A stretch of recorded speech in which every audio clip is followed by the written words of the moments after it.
ओम सदाशिवसमारंभां शंकराचार्यमध्यमाम् अस्मदाचार्यपर्यन्तां वन्दे गुरुपरम्पराम्।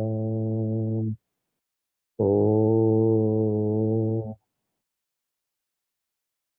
मंगलाचरण का श्लोक पढ़ते हैं। सच्चिदानंद रूपाय सच्चिदानन्दरूपाय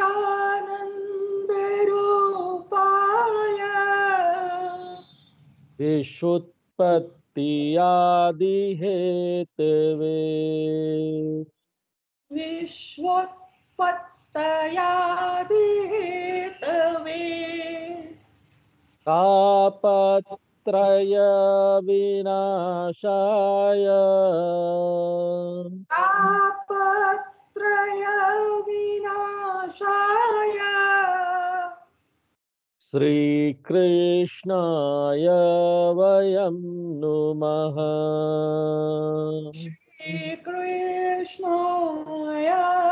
वयं नुमः। श्रीमद् भागवत महापुराण। और इस पुराण में 12 स्कंद है। पहला स्कंद अधिकारी स्कंद है, दूसरा स्कंद साधन स्कंद है, और उसके बाद जो 10 स्कंद है उसमें 10 विषय के बारे में बताया गया है। 10 विषय क्या क्या है? सर्ग, विसर्ग, स्थान, पोषयः, उतयः, मनवंतर, ईशानुकथा, निरोध, मुक्ति और आश्रय। तो अभी जो है हम लोग तीसरा स्कंद देख रहे हैं, और तीसरे स्कंद में देख रहे थे कि विदुर जी का उद्धव जी से भेंट होता है।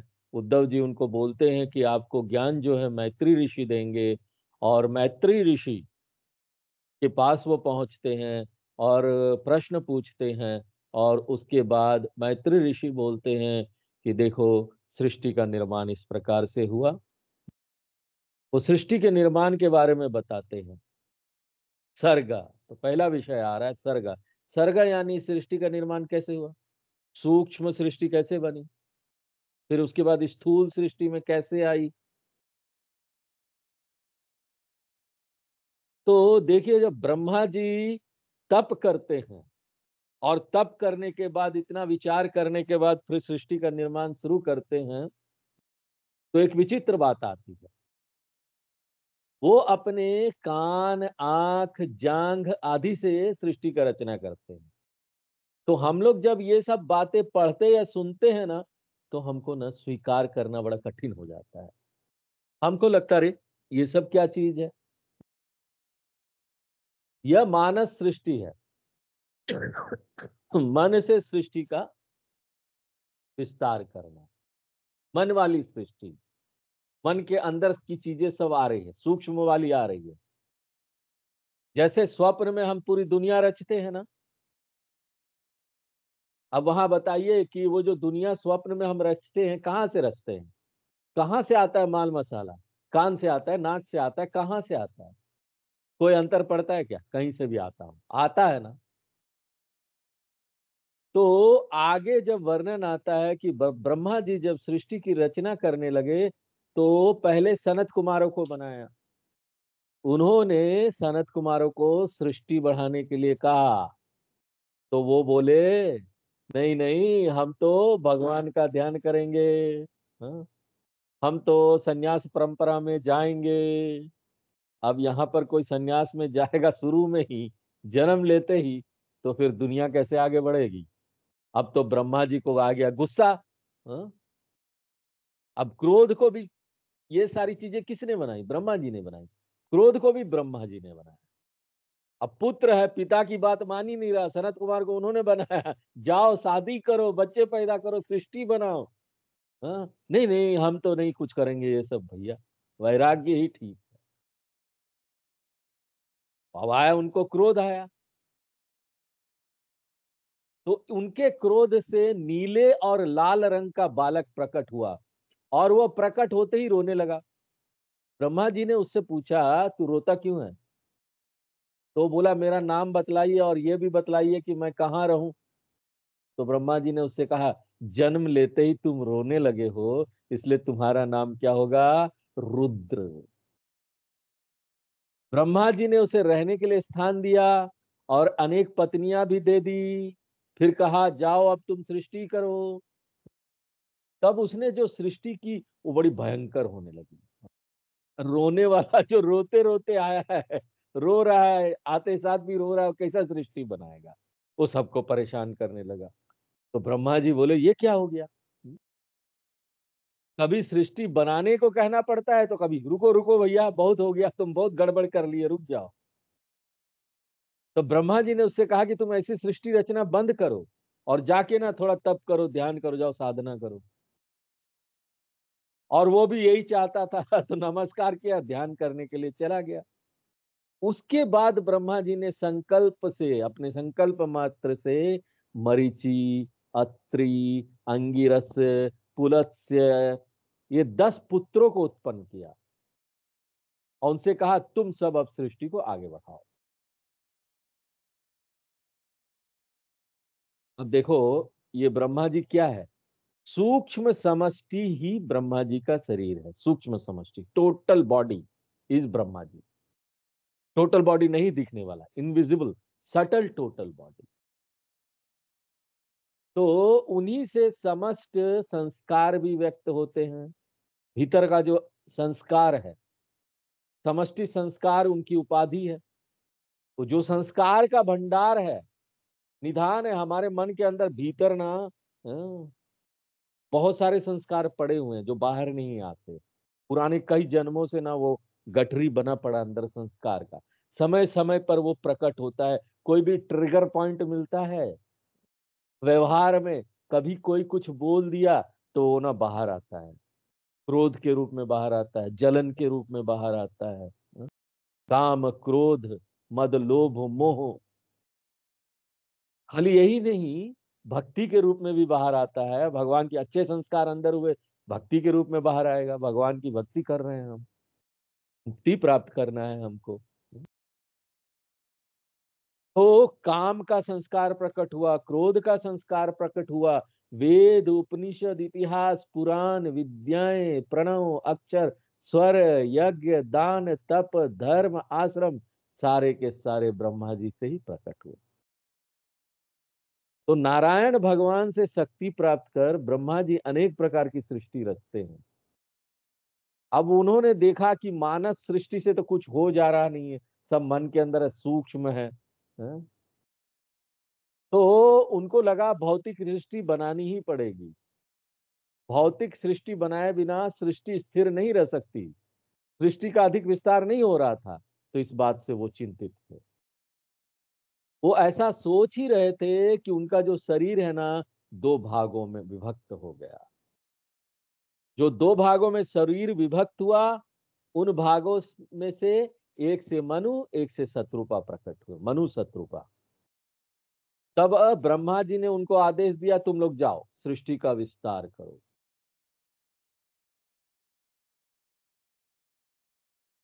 तो मनु भगवान ब्रह्मा जी को नमस्कार करते हैं और कहते हैं, आपके आदेश का पालन करने के लिए मैं तैयार हूं, हाँ? परंतु हमें रहने के लिए कोई स्थान दीजिए। ऐसा होता है ना आज, आजकल भी होता है। माँ बाप ने बच्चे तो कर दिए, बड़े होने लगे, शादी भी हो रहा है, हाँ? तो क्या होता है कि बच्चे बड़े तो हो जाते, सब हो जाता है, शादी, उसके बाद माँ बाप से बोलते हैं हमको एक फ्लैट भी दे दो भैया। तो माँ बाप आजकल पहले से ही बच्चों के लिए ना अलग घर बना के रख देते हैं। 1-2 फ्लैट इधर उधर खरीद लिया, घर बना लिया, मेरे बच्चे बड़े होंगे उनको दे दूंगा। तो माता पिता को ही यह चिंता रहती है कि रहने के लिए घर भी हो। अब यहाँ पर क्या था, उस समय जब मनु शत्रुपा आए, तो पृथ्वी जो था ना, वो हिरण्याक्ष नाम का एक राक्षस था, वो पृथ्वी को रसातल में ले गया था। रहने के लिए कोई स्थान नहीं। तो क्या करे? ब्रह्मा जी भी चिंतित होने लगे कि ये हिरण्याक्ष को मैंने ही वरदान दिया, अब मैं ही कुछ उसका बिगाड़ सकता नहीं। हमारे भगवान लोग भी ना वरदान तो दे देते हैं, लेकिन वो राक्षस क्या करेगा पता नहीं, फिर उल्टा सीधा काम करता है, वो लोग कुछ कर नहीं पाते। फिर दूसरा ना नाक को घुमा के पकड़ना पड़ता है, दूसरा कोई अवतार ले लो या किसी को पैदा कर दो ताकि वो उसको मार सके।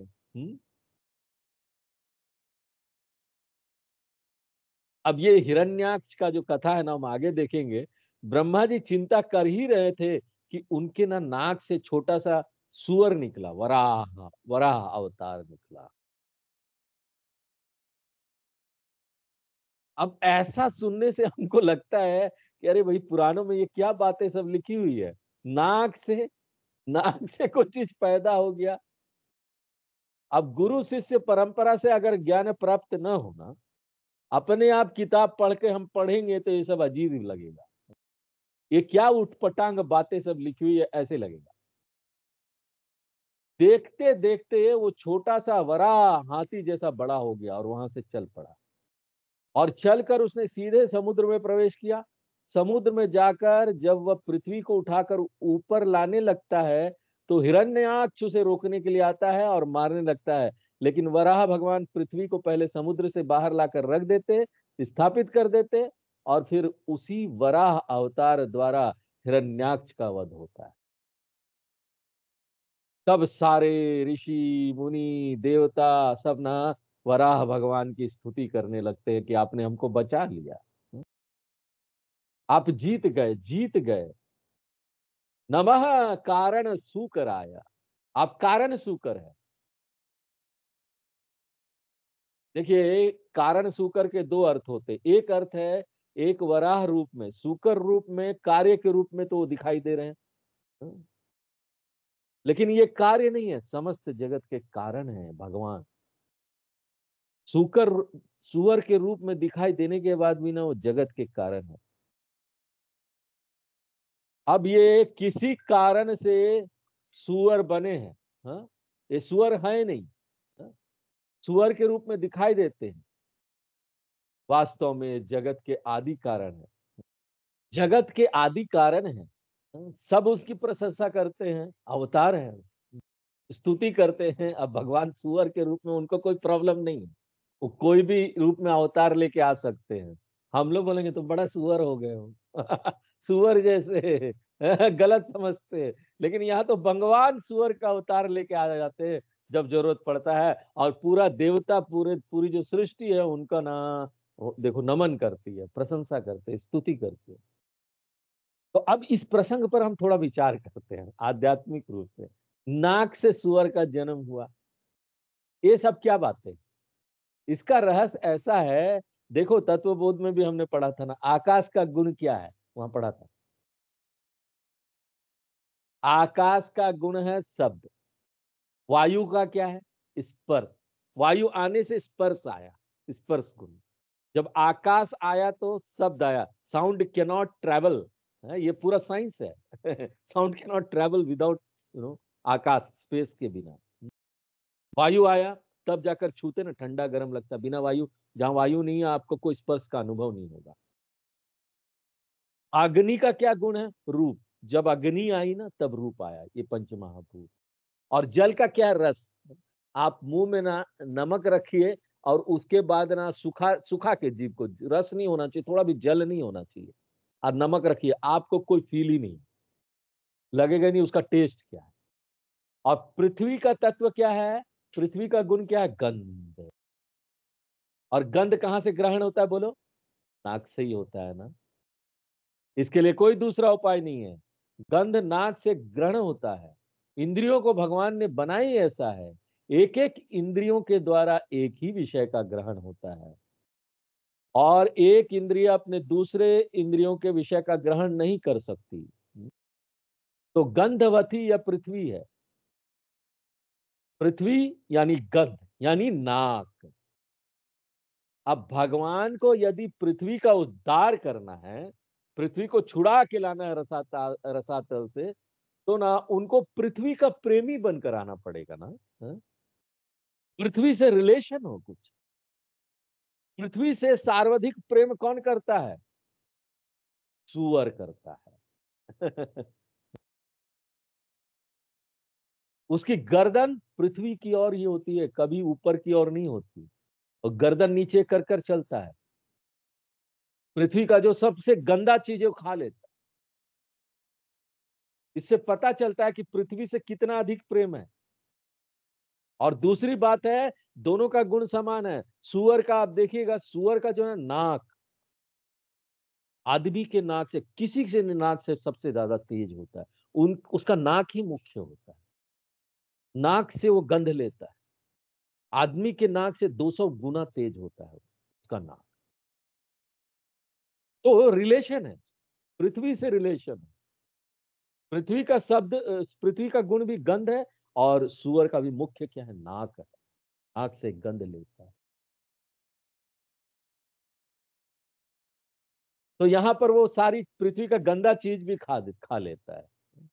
देखो, गाय का भी जब बछड़ा पैदा होता है ना, तो बड़ी गंदगी होती है, लेकिन गाय ना उसका सारा मैल चाट जाती है। और क्या है? प्रेम प्रकट होता है। गंदगी खत्म कर लेना माने पृथ्वी का सारा गंदगी सुअर साफ करता है, प्रेम प्रकट होता है, पृथ्वी के प्रति प्रेम है।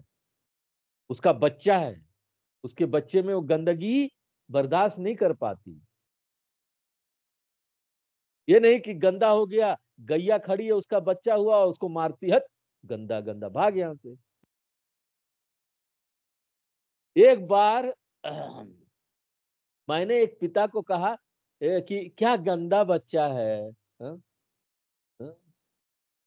तो स्वामी जी बोलते, स्वामी जी मैंने यही दिन देखने के लिए तो शादी की थी, आप इसको गंदा बच्चा बोल रहे मेरे बच्चे को? वो सबसे सुंदर बच्चा होता है। कहने का बात यह है कि प्रेम, देखो पृथ्वी का गुण है गंध, और गंध का ग्रहण नाक से होता है। इसलिए पृथ्वी का उद्धार करना है तो पृथ्वी का प्रेमी बनकर, पृथ्वी से कोई रिलेशनशिप हो, ऐसा कोई अवतार लेकर आना पड़ेगा। इसलिए सुअर बनकर आना पड़ा भगवान को, क्योंकि सुअर में नाक की प्रधानता है। उसका मुख्य चीज उस सुअर का नाक होता है। यह हम नहीं बोल रहे हैं, जितने भी वैज्ञानिक लोगों ने, जीव वैज्ञानिक जो है, उन्होंने जानवरों का जो अध्ययन किया है, वो बोलते हैं कि सुअर का मुख्य इंपॉर्टेंट चीज उसका नाक होता है। तो इसलिए यहां कहा कि ब्रह्मा जी के नाक से भगवान वराह रूप में प्रकट हुए। हमारे धर्म में, पुराण में, इन सब चीजों में जो कुछ भी बताया गया है ना, वो ऐसे नहीं बताया गया है। उसका हर चीज का प्रकृति से रिलेशन है, हर चीज का यहाँ पर ना, ये सृष्टि से उसका रिलेशन है। ये दिखाने के लिए कि बड़े पृथ्वी प्रेमी, पृथ्वी का उद्धार वे स्वयं करेंगे। और यह भी दिखाने के लिए कि सारे रूपों में, चाहे वो मछली का रूप हो, चाहे कछुए का हो, सभी रूपों में ना भगवान ज्यों के त्यों बने रहते हैं। एक ही जो भगवान है ना, वो अलग अलग रूप में यहाँ आते रहते हैं। कबीर दास जी ने भी बड़ा सुंदर लिखा है। हाँ? क्या लिखा है? ठाकुर द्वारे ब्राह्मण बैठा, मक्का में दरवेशा, कहत कबीर सुनो भय साधो, हरि जैसे कतैसा। साधो को हर में देखा, हरि को हर में देखा, हरि को हर रूप में देखा। अलग अलग रूप में वो आते हैं, कभी मछली के रूप में आते हैं, कभी कछुए के रूप में आते हैं, कभी वराह के रूप में आते हैं, लेकिन हर रूप में क्या है? हरि जैसे का तैसा है, ज्यों का त्यों रहते हैं। तो ये सारी बातें वेदांत की बातें हैं। भगवान वराह रूप में आते हैं, पृथ्वी का उद्धार करते हैं, क्योंकि ये ही कार्य को करने के लिए यही रूप सबसे योग्य है, सबसे श्रेष्ठ यही रूप है। अब हिरण्याक्ष के साथ भगवान का युद्ध हुआ।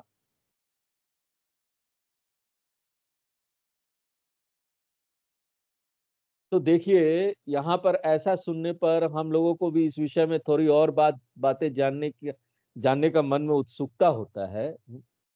वैसे ही यहाँ पर विदुर जी को भी अधिक जानकारी प्राप्त करने की इच्छा हुई। इसलिए उन्होंने प्रश्न पूछा कि किस कारण से हिरण्याक्ष पृथ्वी को रसातल में ले गया था, क्या कारण था, भगवान ने अवतार क्यों लिया। उनका युद्ध क्यों हुआ, ये सब बात आप मुझे बताइए। तब मैत्री ऋषि बताना आरंभ करते हैं। कश्यप ऋषि के साथ दिति और अदिति, इन दोनों का विवाह हुआ। दिति शब्द का अर्थ होता है जो टुकड़े टुकड़े कर दे, वो दिति। और अदिति उसको कहते हैं जो टुकड़े टुकड़े नहीं करती। इसलिए दिति के पुत्र क्या हुए, दैत्य हुए, सारे असुर लोग। और अदिति के पुत्र क्या हुए, आदित्य, सारे देवता लोग हुए।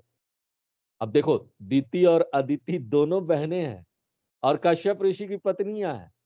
कश्यप प्रजापति है, उनसे सारी सृष्टि यहां पर आगे बढ़ी है। अब देखो, ये जो इस संसार में असुर और देवता लोग हैं ना, वो एक ही पिता के संतान है। एक ही पिता से दोनों की उत्पत्ति हुई है। और जब शुरू से उत्पत्ति हुई है तो इस संसार में ना अच्छा भी रहेगा, खराब भी रहेगा। आप इसको साक्षी भाव से देखना सीखिए।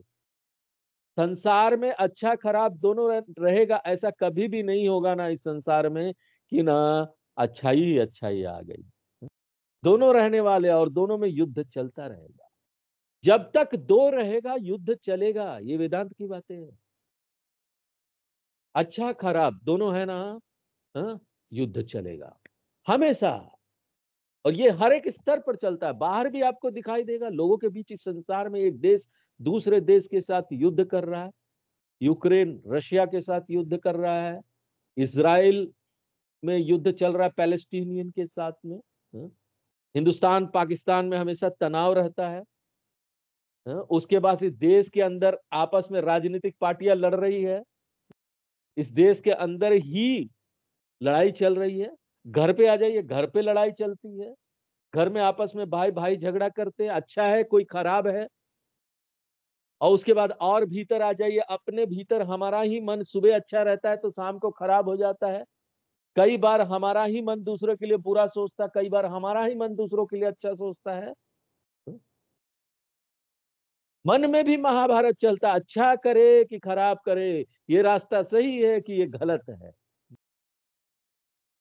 वहां पर दो तरह के संस्कार होते हैं, देवता संस्कार, असुर संस्कार, दोनों लड़ते हैं। देवता संस्कार और असुर संस्कार लड़ते हैं। जिस संस्कार का ज्यादा वहां पर पलड़ा भारी होगा वो जीत जाएगा और फिर वो व्यक्ति वैसे ही काम करेगा।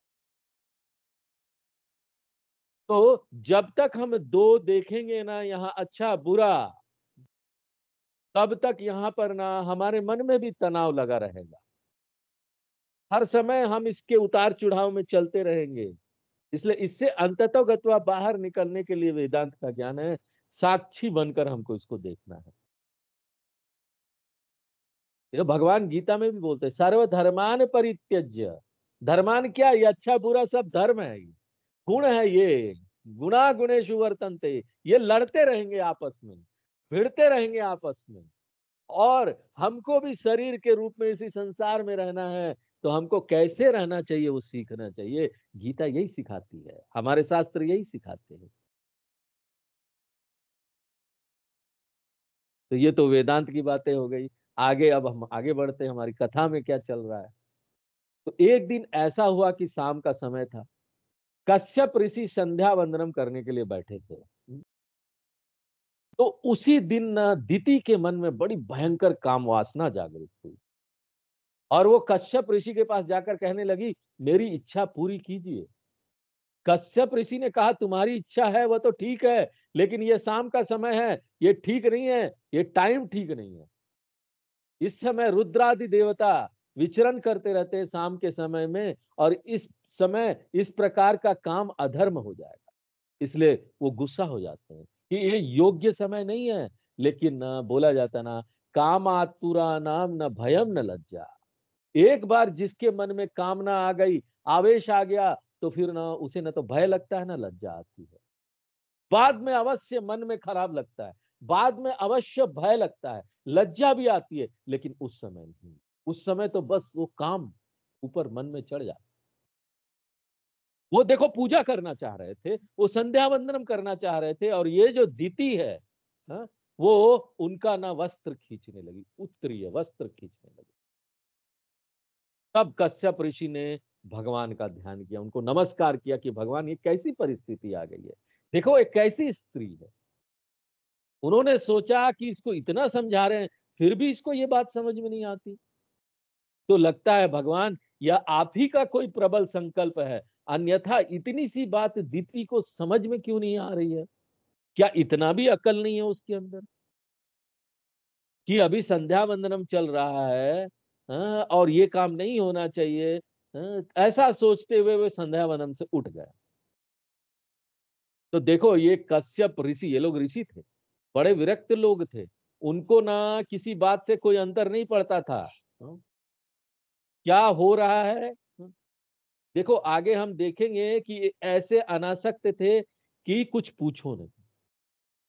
अब यहाँ दीति की ऐसी प्रबल इच्छा हुई तो उन्होंने उसको पूरी कर दी, जो लो तुम्हारी इच्छा पूरी कर दी। बाद में मन खराब लगता है, बाद में दीति को लज्जा भी आई और भय भी लगा कि मैंने कितना गलत काम कर दिया। तब वह पति के पास जाकर कहती है, भगवान मेरे पेट में जो गर्भ है ना, वो ना गड़बड़ नहीं होना चाहिए, स्खलित नहीं होना चाहिए। तो ऋषि ने कहा, तुमने मेरी बात नहीं मानी और तुमने बड़ा गलत काम किया। फिर भी चलो, तुम्हारा गर्भ ठहरेगा, गिरेगा नहीं। लेकिन जो तुम्हारे जो 2 पुत्र होंगे वो बड़े भयंकर असुर होंगे, राक्षस होंगे वो लोग, क्योंकि ना ये गलत काम में काम हुआ। देखो कश्यप ऋषि कितने अनासक्त थे। वे बोलते हैं तुम्हारी इच्छा थी इसलिए मैंने पूरी की, लेकिन ध्यान में रखना गलत काम किया है तो इसका परिणाम भी गलत ही निकलने वाला। बड़े भयंकर पुत्र होंगे और वे सारी दुनिया को त्रस्त करेंगे, और जब ये सब लोगों को पीड़ित करने लगेंगे तो भगवान स्वयं उसका वध करने के लिए आएंगे, दूसरा कोई उनको मार नहीं पाएगा। इस बात को सुनकर दीति बड़ी प्रसन्न हो गई। किस बात से प्रसन्न हुई? उसने सोचा बच्चे तो राक्षस बनेंगे ही, हाँ? लेकिन मेरे बच्चों को कौन मारेगा? भगवान मारेंगे। अगर भगवान मारेंगे तब तो ठीक। बस इनको ना ब्राह्मणों का शाप नहीं लगना चाहिए।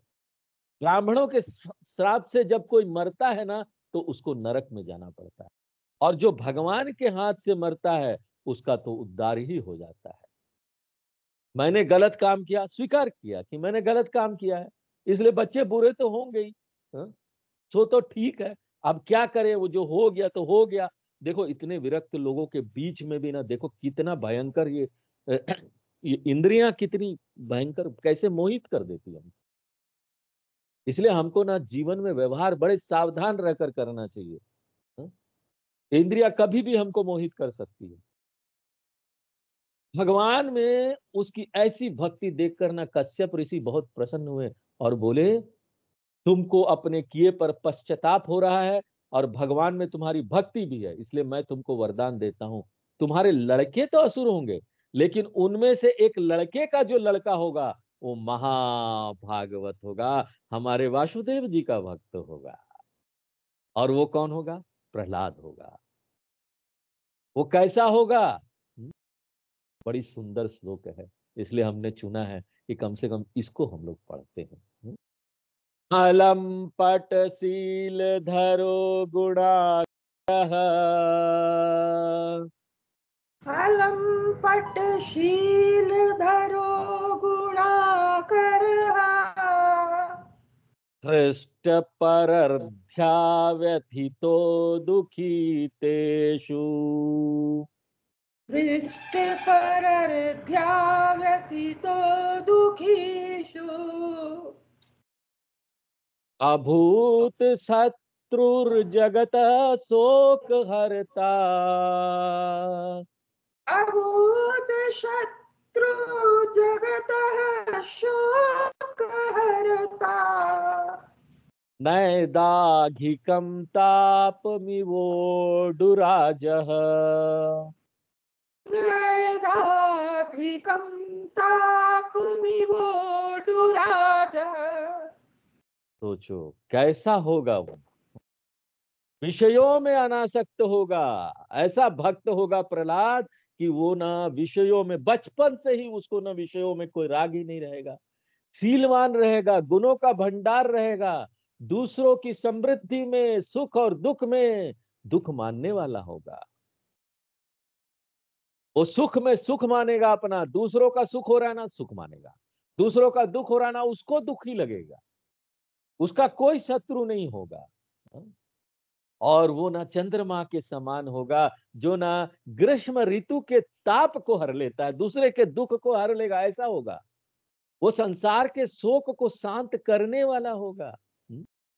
यहाँ तो बोलते हैं कि लोग जो है ना दूसरों के दुख से ज्यादा दुखी नहीं है, दूसरों के सुख को देखकर ज्यादा दुखी होते हैं। लेकिन भगवान का भक्त कैसा होता है? भगवान का भक्त ना दूसरे को सुख, दूसरे के सुख को देखकर सुखी होता है और दूसरे के दुख को देखकर उसको दुख होती है।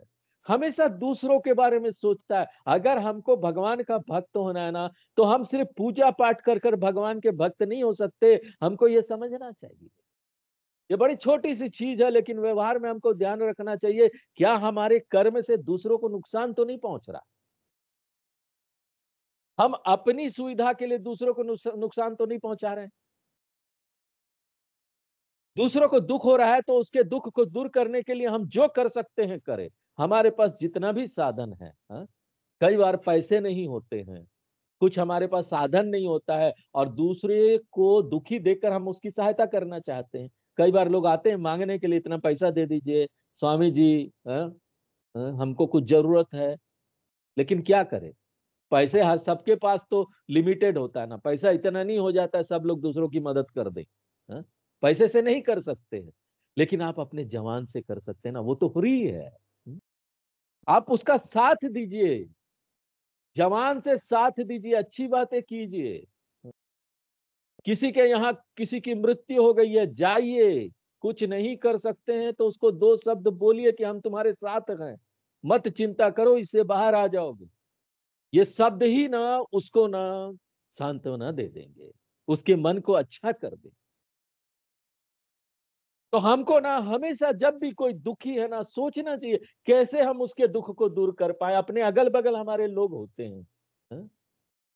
हम शुरुआत वहां से करें ना। अभी तो दुनिया का दुख हम नहीं दूर कर पाए, इतने बड़े नहीं है, ना ही हमारे पास साधन है, लेकिन हम इतना तो कर सकते हैं कि हमारे अगल बगल जो लोग हैं उनका दुख दूर करने का प्रयत्न करें और उनके सुख में शामिल हो जाए।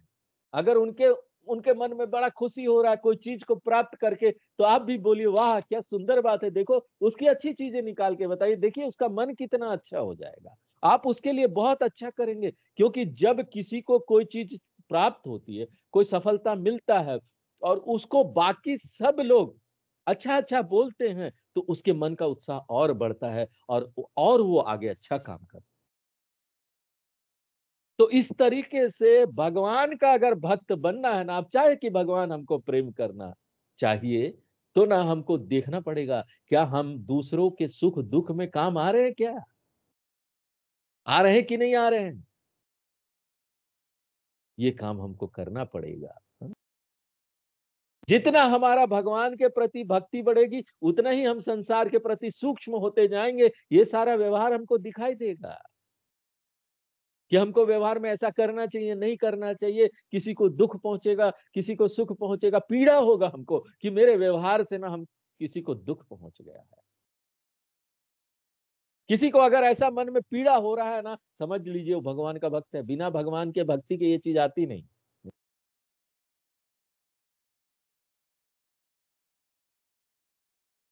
तो अलमपट ऐसा भक्त होगा प्रहलाद को कि ना उसको विषयों में जरा भी आसक्ति नहीं होगी, बचपन से उसको वैराग्य होगा, चरित्रवान होगा। अच्छा चरित्र होना चाहिए हमारा, समाज में भी लोगों को बोलना चाहिए कि इसका चरित्र अच्छा है, ऐसा व्यवहार हमको करना चाहिए। खाली हमारे मन में हम जानते हैं हम अच्छे हैं, ऐसा खाली निचल करने से नहीं होगा, हमको मार्केटिंग भी कर। अगर आप अच्छे हैं तो सिर्फ मन से अच्छा नहीं होना चाहिए, दिखने में भी अच्छा होना चाहिए, लोगों को दिखना चाहिए कि आप अच्छे हैं, गुणों का खान होना चाहिए। अच्छाई सिर्फ अपने लिए नहीं, लोगों को दिखाने के लिए मार्केटिंग कीजिए। दूसरों की उन्नति से खुश होना चाहिए। दूसरों को सफलता प्राप्त हुई तो जलन नहीं होना चाहिए मन में, उसको सफलता प्राप्त हो गई, वो आगे बढ़ रहा है, हम नहीं बढ़ पाए। हैं? और ये खाली लोगों में ही नहीं होता है, संसारिक में जो जो कि यहाँ संसार के बीच में, ये ना विरक्त सन्यासियों को भी हो जाता है। यहाँ देखिए सन्यासी लोग भी आपस में कितना लड़ रहे हैं, इसके इतने शिष्य, वो उसका इतना रील फेमस हो गया, उसके प्रवचन इतने फेमस हो गए, उसको सब लोग जानते हैं। कई सन्यासी होते हैं, उनको कोई नहीं जानता, तो बोलते हैं उनके 100 शिष्य और मेरे सिर्फ 2, उसमें भी जलन हो जाता है सन्यासियों में आपस में, स्वामी लोगों में। तो वो भी नहीं होना चाहिए। आप वहां गए हो, सन्यासी बने हो, और उसके बाद आप ये देख रहे हो कि मैं कैसे प्रसिद्ध हो गया, वो प्रसिद्ध हो गया तो मैं भी प्रसिद्ध हो जाऊं। अरे आप भगवान के भक्त हो कि नहीं? हमारा लक्ष्य तो भगवान है। भक्ति भगवान की हमारी हो गई, बस समझो कि सब हो गया।